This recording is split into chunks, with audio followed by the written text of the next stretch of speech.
नमस्कार, जनता टीवी देख रहे हैं आप और मैं हूं आपके साथ रितेश कुमार गौतम। और बुलेटिन का आगाज करेंगे एक महत्वपूर्ण खबर के साथ। यूपी लोकसभा चुनाव में बीजेपी की सीटें कम होने के कारणों की जमीनी तलाश शुरू हो चुकी है। हारी हुई सीटों से सांसद, हारे हुए प्रत्याशी, लोकसभा प्रभारियों, संयोजकों और जिला प्रभारियों, जिलाध्यक्षों ने अपनी अपनी रिपोर्ट कारणों समेत प्रदेश मुख्यालय को भेज दी है। रिपोर्ट में विपक्ष के हर दांव के बारे में भी जानकारी दी गई है। अब इसी हफ्ते प्रदेश मुख्यालय पर समीक्षा बैठक होगी, जिसके बाद अलग अलग लोकसभा क्षेत्रों में हार के कारणों की पड़ताल के लिए स्पेशल टीम भेजी जाएगी।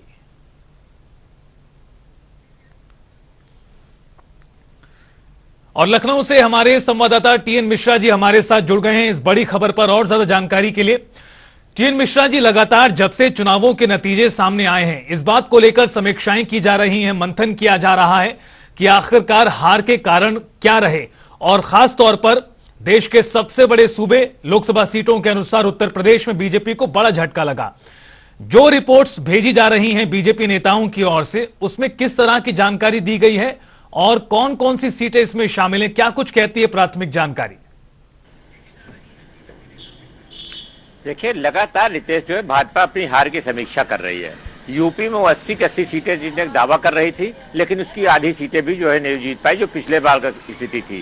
तो जब ये हार की समीक्षा को लेकर के अब वहाँ ब्लॉक कमेटी से लेकर के, बूथ स्तर से लेकर के और जिले स्तर से राज्य स्तर सारी समीक्षाएं बन रही हैं। लेकिन सबसे बड़ी चीज आ रही है कि जो अभी हम लोग गए थे तो उच्च शिक्षा मंत्री जो है योगेंद्र उपाध्याय से बात हो रही, तो उन्होंने खुद कहा, माना भी कि टिकट देने में भी कुछ गड़बड़ी हुई और कहीं जो है लोगों की भावनाओं का अनादर हुआ और कुछ जो है विपक्ष का जो है उनका कहना था, भ्रम जो फैलाया हुआ था वो हार का कारण बना, जिसमें जो है ये था कि वो जो है संविधान बदल देंगे। इस मुद्दे को लेकर के जनता को आहत किया और एक वर्ग विशेष के लोग जो है एकजुट होकर के उन्होंने वोट किया और भाजपा को इससे नुकसान हुआ। ये भाजपा के अपने कारण बताए जा रहे हैं, लेकिन जमीनी हकीकत क्या है, कई जगहों पर ऐसा हुआ जहां पर जो है जैसे अयोध्या की सीट है जो सबसे बड़ी पराजय मानी जा रही है कि राम मंदिर बनने के बाद भाजपा सबसे बड़ी बातें राम मंदिर कर रही थी और भाजपा वही सीट हार गई। तो लल्लू सिंह के टिकट को लेकर के पहले से था कि लल्लू सिंह से क्षेत्रीय जनता नाराज थी और वहां लोग नहीं चाहते लल्लू सिंह चुनाव लड़े, लेकिन लल्लू सिंह चुनाव लड़े और उसके बाद वो हार गए, बुरी तरह हारे। और दूसरी बात, जो दूसरी जगहों पे देखिए 9 मंत्री चुनाव हार गए, तो जिन मंत्रियों की अच्छी छवि नहीं थी और जो जीते भी हैं, चाहे वो पीएम की सीट हो, चाहे बनारस की बात हो, चाहे लखनऊ की बात हो, जो अंतर पिछली बार था उसका उतना अंतर जो है उसका जो है आधा अंतर रह गया है। मतलब अगर 8 लाख की जीत की बात की रहे तो 1.5 लाख से जीत हुई, अगर लखनऊ में 5 लाख की जीत करे तो 1.5 लाख के आसपास जीत हुई। तो इसको भी एक तरह से पराजय ही लोग मान रहे हैं कि इनका मानना है कि इतनी उम्मीद नहीं थी। दूसरा उनका कहना था जो गर्मी की वजह से चुनाव हुआ है, ये भी तरफ आया है फीडबैक में कि गर्मी की वजह से, ज्यादा गर्मी होने से तमाम लोग घरों से नहीं निकले और उन्होंने वोट नहीं दिया, तो उनकी पार्टी विशेष के मतदाता कन्वर्ट नहीं हो पाए, जबकि जो दूसरे वर्ग का था इंडिया गठबंधन के मतदाता कन्वर्ट हो गए और उन्होंने बूथ पे जाकर वोट दिया। तो ये भी हार के कारणों में शामिल है। तो 3 चीजें सबसे अहम है, एक तो पार्टी कार्यकर्ताओं का न निकलना, दूसरा इसमें सबसे और तीसरी चीज है कि जो है संघ का नाराज होना। जब से जो है इनके जब भाजपा अध्यक्ष का बयान आया कि संघ के बदौलत नहीं, भाजपा अपनी बदौलत चुनाव लड़ रही है, तो इस पर जो है नाराजगी हुई और संघ ने अपना हाथ खींच लिया और संघ के लोगों ने जो है। हालांकि टीएन मिश्रा जी, जब ये बयान सामने आया उस वक्त तक काफी जो फेजेस हैं, चरण हैं, वो पूरे हो चुके थे। जो आप ये कारण गिना रहे हैं, जो बीजेपी के नेता तमाम बातें करते नजर आ रहे हैं, इसके साथ साथ ये भी बताइए कि जो धरातल पर काम करने वाले मुद्दे जिस पर विपक्ष ने पूरा चुनाव लड़ा, जिसको लेकर महंगाई, बेरोजगारी, अग्निवीर योजना, खेतों में आवारा पशुओं का घुस जाना, ये तमाम मुद्दे भी काम कर रहे थे, इसको लेकर भी लगातार ग्राउंड रिपोर्ट्स आ रही थी। बीजेपी अपने स्तर पर किन कमियों को गिन पा रही है, इनको लेकर किस तरह की जानकारी सामने आई है? देखिए, है क्या, अभी तो हार के कारण क्या बनाने का किसी ने कोई बहाने ही अब टालना है इसको कि हम हार का कारण क्या था। हकीकत क्या है, देखिए यूपी में पर्चा लीक का सबसे बड़ा मामला था कि बार बार परीक्षाएं हो रही थी और लाखों बच्चों के पर्चे लीक हो गए और उसके बाद उनकी परीक्षा बेकार हो गई और उनका भविष्य जो है दांव पे लग गया। अग्निवीर योजना ऐसी आई कि जिसको लेकर के युवकों में सबसे ज्यादा युवाओं में हताशा हुई, लोग सेना की तरफ से जो है भर्ती होने से कतराने लगे। तो इन योजनाओं को लेकर के दूसरा था बेरोजगारी पे सरकार जो बात नहीं कर रही थी, भाजपा बेरोजगारी के मुद्दे पे बात नहीं कर रही थी, महंगाई के मुद्दे पे बात नहीं कर रही थी, गैस सिलेंडर को लेकर के जो 400 का सिलेंडर था, जब स्मृति ईरानी जो है लोकसभा में सिलेंडर ले जो है धरना दे रही थी, तो वो स्मृति ईरानी अपने इलाके में 13 रुपए किलो चीनी नहीं बिकवा पाई और गैस सिलेंडर जो है सस्ता नहीं करा पाई। इसको लेकर के भी तमाम बातें चली। तो पूरे प्रदेश में महंगाई, बेरोजगारी और जो युवकों को जो है हताशा जी, और ये जो आप सीधी सी बात है कि जो है तमाम इन मुद्दों को लेकर के जो है सब भाजपा लोगों को नहीं समझा पाई और लोगों का भ्रम नहीं दूर कर पाई, जिसका नतीजा ये हुआ कि भाजपा को यूपी में करारी हार का सामना करना पड़ा और जो उसकी उम्मीदों से बहुत जो है खरी नहीं उतरी है। और सबसे बड़ी चीज, भाजपा के पैरों तले जमीन खिसक गई है इस हार से, क्योंकि बड़े बड़े नेता हारे हैं जिनकी बड़ी बड़ी बातें की जाती। अयोध्या की सीट एक ऐसी है कि जिसका जो जख्म पूरा होने का कोई उम्मीद नहीं की जा रही है कि इसका जख्म बीजेपी पूरा कर पाएगी, क्योंकि वहां से जो है इंडिया गठबंधन के प्रत्याशी जीतने से ये साफ हो गया है कि पूरी जनता नाराज थी। जिस अयोध्या में अरबों रुपए लगाए गए, उस अयोध्या में विकास की गंगा बहाई गई, लेकिन वो आम आदमी को पसंद नहीं आई। उसके पीछे क्या था, उनका मानना जो अयोध्या के लोग थे तो उनको जो है सही रूप से जो जमीन का मुआवजा नहीं दिया गया, जिनके घर टूटे उनको जो मुआवजा नहीं दिया गया, और अयोध्या के मेन रोड छोड़ करके दूसरे इलाकों में विकास नहीं किया गया। तो इससे साफ हो गया है कि मेन विकास तो अलग बात रही, लेकिन अगर गली, सड़क, खड़ंजे और नाली के काम नहीं होंगे और आम जनता की बात नहीं सुनी जाएगी तो वो ऐसे ही जो लोकसभा चुनाव हो चाहे विधानसभा चुनाव हो, उसकी वोटों की परिणति ऐसी ही होगी। जी बिल्कुल टीएन मिश्रा जी, यही कारण है कि 62 से बीजेपी की सीटों का आंकड़ा 33 पर आकर सिमटा। यानी कई कारण रहे जिसकी वजह से बीजेपी को उत्तर प्रदेश में भारी नुकसान उठाना पड़ा। आपका बहुत शुक्रिया इस पूरी बातचीत और जानकारी को साझा करने के लिए। बहरहाल अब रिपोर्ट जो है वो पार्टी मुख्यालय भेजी जा रही हैं, जहां से हार के जो कारण रहे हैं उसको लेकर एक तरह से तमाम नेताओं की ओर से अपनी अपनी बात कही जा रही है और क्या कारण रहे हैं, साथ ही साथ विपक्ष का जिस तरह से चुनाव अभियान चला, प्रचार चला, उसको लेकर भी कहीं ना कहीं एक कारण माना जा रहा है बीजेपी की इस हार के पीछे, इस नुकसान के पीछे। बहरहाल बुलेटिन में आगे बढ़ेंगे, जहां लोकसभा चुनाव में कन्नौज सीट पर शानदार जीत हासिल करने के बाद समाजवादी पार्टी के राष्ट्रीय अध्यक्ष अब केंद्र की राजनीति करेंगे। दरअसल अखिलेश यादव ने करहल की विधायकी से इस्तीफा दे दिया है और इसके साथ सपा सुप्रीमो ने यूपी विधानसभा में नेता प्रतिपक्ष के पद से भी इस्तीफा दे दिया। ऐसे में करहल विधानसभा पर उपचुनाव होगा, तो वहीं जानकारी के अनुसार तेज प्रताप सिंह यादव को उम्मीदवार बनाया जा सकता है। साथ ही नेता प्रतिपक्ष के पद के लिए शिवपाल यादव का नाम आगे है।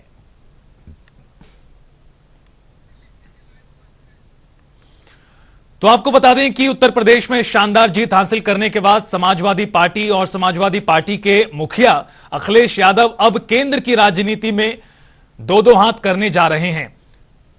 जबरदस्त सफलता उत्तर प्रदेश लोकसभा चुनाव में उन्हें मिली है। 37 सीटें पर आ गई है सपा। और तौकीर किदवई हमारे साथ, हमारे सहयोगी जुड़ गए हैं अब लाइव सीधा लखनऊ से और ज्यादा जानकारी के लिए। तौकीर, समाजवादी पार्टी क्या कुछ रास्ता आगे का देख रही है, क्या रोड मैप तैयार किया गया है अगले कुछ वर्षों के लिए? जानकारी जिस तरह से स्पष्ट है, अखिलेश यादव ने इस्तीफा विधायकी से दे दिया है, नेता प्रतिपक्ष का पद भी छोड़ना ही था। अब ऐसे में समाजवादी पार्टी का आगे क्या कुछ कदम रहने जा रहा है देश की राजनीति में, केंद्र की राजनीति में? देखिए, पहले तो अखिलेश यादव को ऐसे समझिए कि जब उन्होंने 2012 में जब वो सांसद थे, उसके विधायक थे, उसके बाद से उन्होंने कोई भी टर्म पूरा नहीं किया।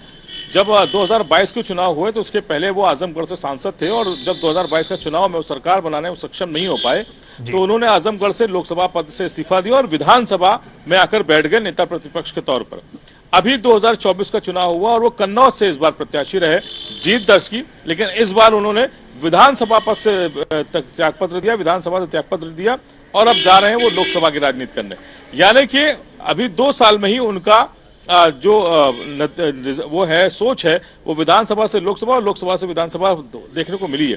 फिलहाल इस लोकसभा चुनाव के बाद अखिलेश यादव लोकसभा क्यों पहुंच रहे हैं, उसके पीछे सबसे बड़ी वजह यह है कि वो महागठबंधन जो बना इंडिया गठबंधन, उसमें वो दूसरे नंबर की सबसे बड़ी पार्टी है। यानी कि कांग्रेस अगर 100 के आसपास रही तो 37 सीटें लेकर समाजवादी पार्टी दूसरे नंबर की पार्टी है और अब तक का सबसे बड़ा दल भी है भाजपा कांग्रेस के बाद।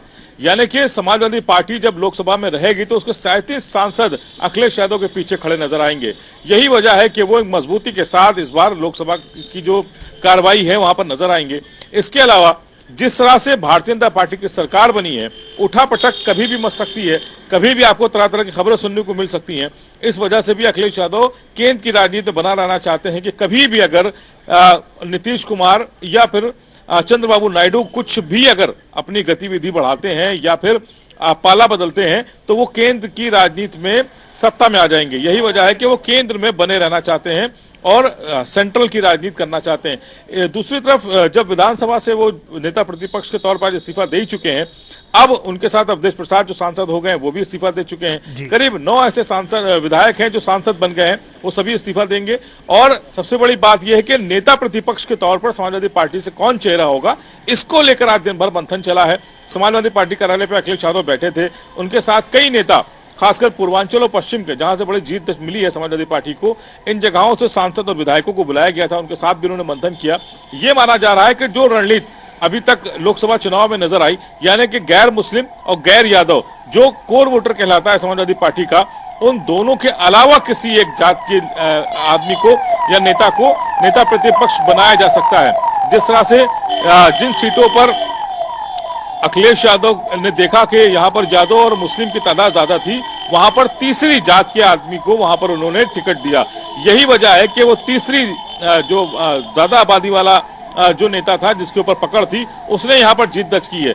यही फार्मूला अब विधानसभा में भी अपनाया जाएगा, यानी कि गैर मुस्लिम और गैर यादव नेता प्रतिपक्ष बनने जा रहा है, ये बात तय है। जिसमें से रामचंद्र राजभर और इसके अलावा इंद्रजीत सरोज, ये दो नामों पर सबसे ज्यादा चर्चा है। शिवपाल सिंह यादव भी चर्चाओं में आए थे, लेकिन ये बताया जा रहा है कि शिवपाल यादव की खुद की भी मर्जी है कि उन्हें नेता प्रतिपक्ष न बनाया जाए, क्योंकि जो ये टैग लगता है परिवारवाद वाला, इससे भी छुटकारा पाया जाए। और यादव तो अपना इनका ज्यादातर वोटर यादव जो है वो समाजवादी पार्टी के साथ ही जुड़ा हुआ है। ऐसे में एक जो जिस पीडीए का नारा दिया गया, दलित अल्पसंख्यक और पिछड़ा, अब इनको ही साधने की कोशिश है, यानी कि दलित चेहरा नेता प्रतिपक्ष बनने जा रहा है। ये बात तय है। कौन नाम होगा, कौन चेहरा बनेगा, किस नेता को जिम्मेदारी दी जाएगी, ये कुछ 2 से 3 दिन में तय हो जाएगा। लेकिन यह बात तय है कि आज जो मंथन हुआ समाजवादी पार्टी कार्यालय पर, उसमें दलित चेहरों पर मुहर लगना तय माना जा रहा है। तो आखिर जिस तरह से अपनी बात की शुरुआत आपने की कि अखिलेश यादव किसी भी सदन में अपना कार्यकाल पूरा नहीं कर पाए हैं, अब इस लिहाज से देखा जाए तो लोकसभा चुनाव से पहले विधानसभा के चुनाव प्रदेश में एक बार फिर हो जाएंगे। हालांकि भविष्य के घर में छिपा है कि कौन सी पार्टी 5 साल सरकार बना पाएगी नहीं बना पाएगी, इन 3 चीजों को लेकर तो आने वाला वक्त ही बताएगा। लेकिन जो अखिलेश यादव और समाजवादी पार्टी की जो अब नीति नजर आ रही है, जिसको आपने कहा कि पहले उम्मीदवारों के चयन और उसके बाद अब नेता प्रतिपक्ष के चयन को लेकर भी यही एक कास्ट कॉम्बिनेशन बनाने का प्रयास किया जा रहा है, इससे सपा को कितना फायदा हो सकता है?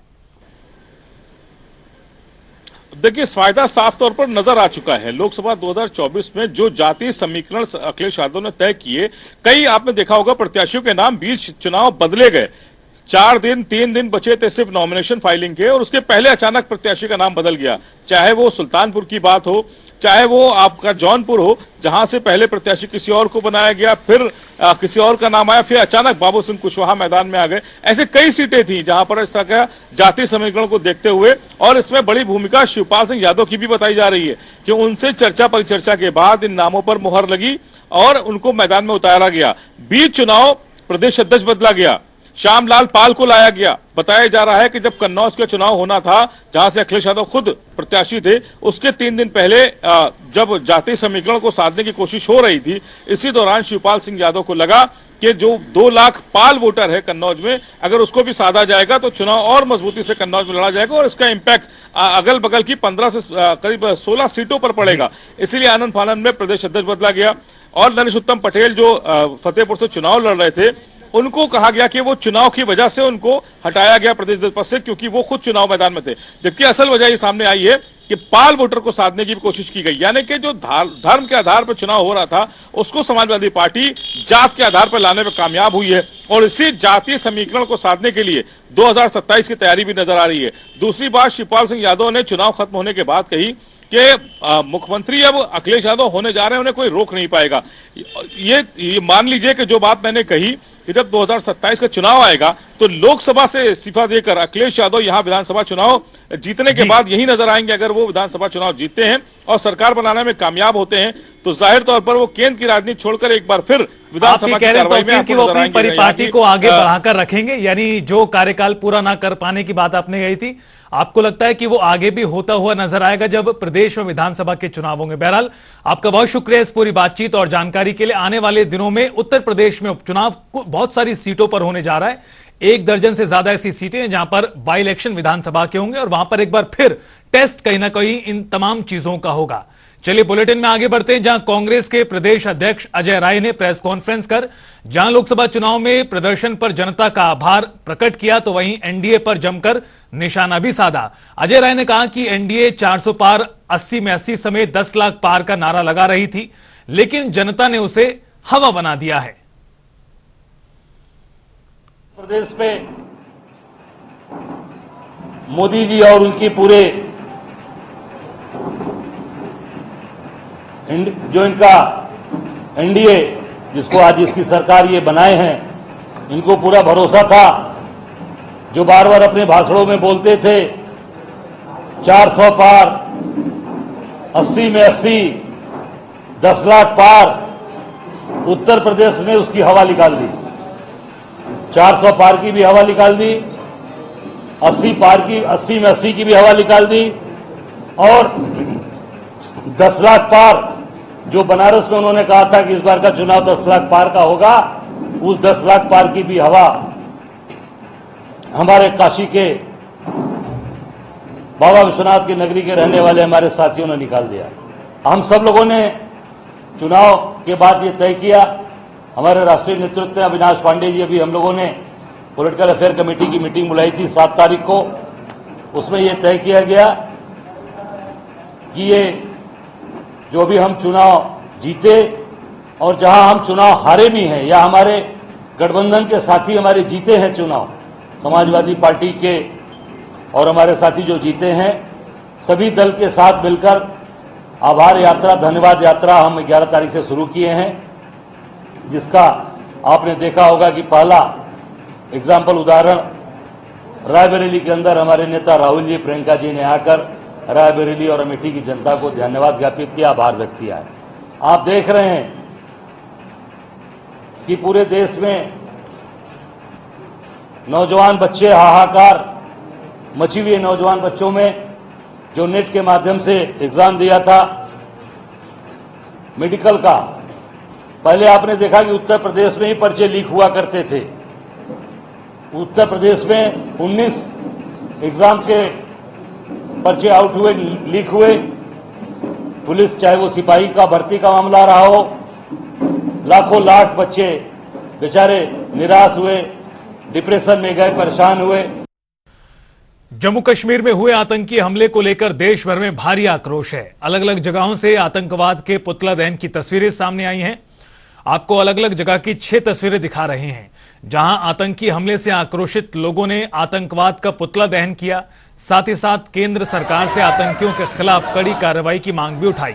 तस्वीरें देखिए, यूपी के बदोई, फतेहपुर, मिर्जापुर, शाहजहांपुर, अमरोहा और मुजफ्फरनगर से सामने आई हैं, जहां पर लोगों में भारी आक्रोश नजर आ रहा है।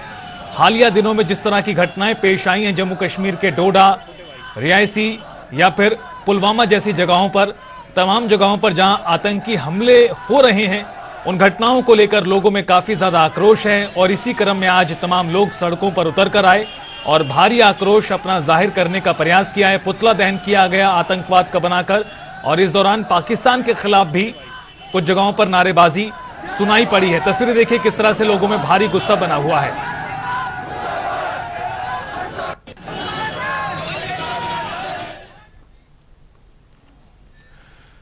जम्मू कश्मीर में तीर्थयात्रियों पर हुए आतंकी हमले को लेकर देश भर में आक्रोश है, तो वहीं गोरखपुर में भी जगह जगह आक्रोशित लोगों ने आतंकवाद का पुतला फूंका।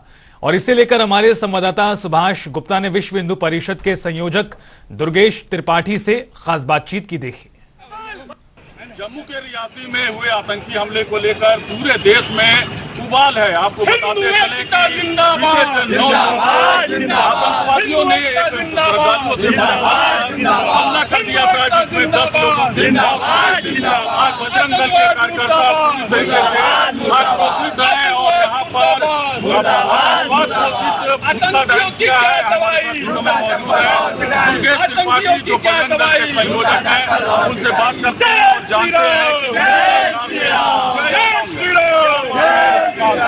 घटना हो गई।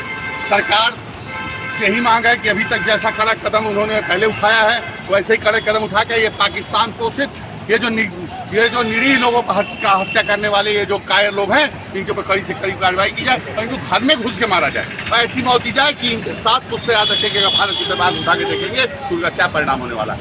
केंद्र सरकार ने पूर्व में बहुत अच्छे कदम उठाए हैं आतंकवादियों को सफाया करने के लिए। हम सबको पुनः उम्मीद है कि हमारी मांग को केंद्र सरकार लेगी सरकार में और ऐसी सर्जिकल स्ट्राइक करेगी इनके साथ कुछ याद रखेंगे। क्या कहेंगे, केंद्र में बीजेपी की सरकार है, वहाँ भी जो है गवर्नर जो है बीजेपी के ही है, लेकिन इस तरीके से जो है आतंकवादियों के हौसले बुलंद जबकि 370 भी खत्म हो चुका है। जब घर में ही साथ हो या आस्तीन का हिसाब हो तो कोई भी कुछ नहीं कर सकता। वहाँ की स्थिति ऐसी है कि वहाँ पे घर घर में आतंकवादी छुप के बैठे हुए हैं और वहाँ के लोग ही आतंकवादियों को प्रश्रय देते हैं। ऐसे लोगों को भी चिन्हित करने की आवश्यकता है जो आम जनता के बीच में मिलजुल के बैठे हुए हैं, आतंकवादियों को पोषण कर रहे हैं, आतंकवादियों को मुहैया कराते हैं साधन और वो आकर के भारत में हमला करते हैं। ऐसे लोग जब तक चिन्हित नहीं होंगे, आस्तीन के साथ जब तक चिन्हित नहीं होंगे तब तक हमले रुकने वाले नहीं है। सरकार ने कड़े कदम उठाए इसलिए आज कम हुआ है, लेकिन समूल समाप्त तब होगा जब पाकिस्तान ऑक्युपाइड कश्मीर पर तिरंगा लहराएगा, उसी दिन समस्या का समाधान होगा। तो ये थे दुर्गेश त्रिपाठी जिन्होंने बताया कि आतंकवाद को पूरी तरीके से जड़ खत्म करने के लिए जो आस्तीन के सांप हैं, यानी कि जो कश्मीर में आस्तीन के सांप हैं, पहले उनका जो है सफाया करना जरूरी है। सुभाष गुप्ता, जनता टीवी, गोरखपुर। और फिलहाल